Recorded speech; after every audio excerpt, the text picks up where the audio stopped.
गौतम बुद्ध की एक प्रचलित कथा के अनुसार एक दिन सुबह सुबह सभी शिष्य बुद्ध के प्रवचन सुनने के लिए एक साथ बैठे हुए होते हैं।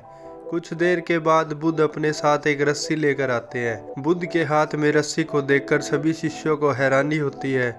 बुद्ध अपने आसन पर बैठे और उन्होंने रस्सी में एक के बाद एक 3 गांठें बांध दी। इसके बाद उन्होंने शिष्यों से पूछा कि क्या ये वही रस्सी है जो गांठ बांधने से पहले थी। इस प्रकार के जवाब में एक शिष्य ने कहा कि तथागत, इसका उत्तर देना थोड़ा मुश्किल है। ये हमारे देखने के तरीके पर निर्भर करता है।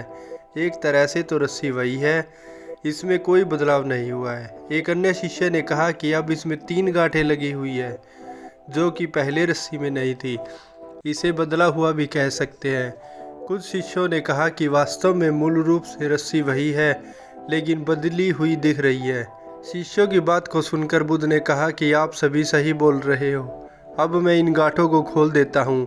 ये बोलकर बुद्ध रस्सी के दोनों सिरों को खींचने लगते हैं।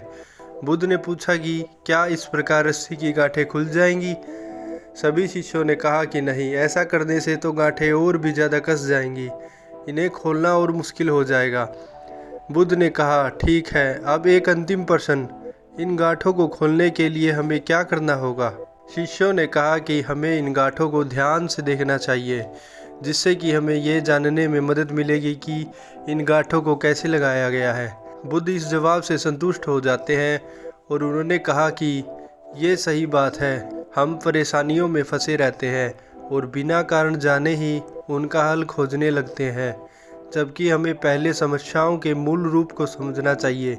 जब समस्याओं की वजह समझ आ जाएगी तो उन्हें सुलझाना बहुत ही सरल हो जाएगा।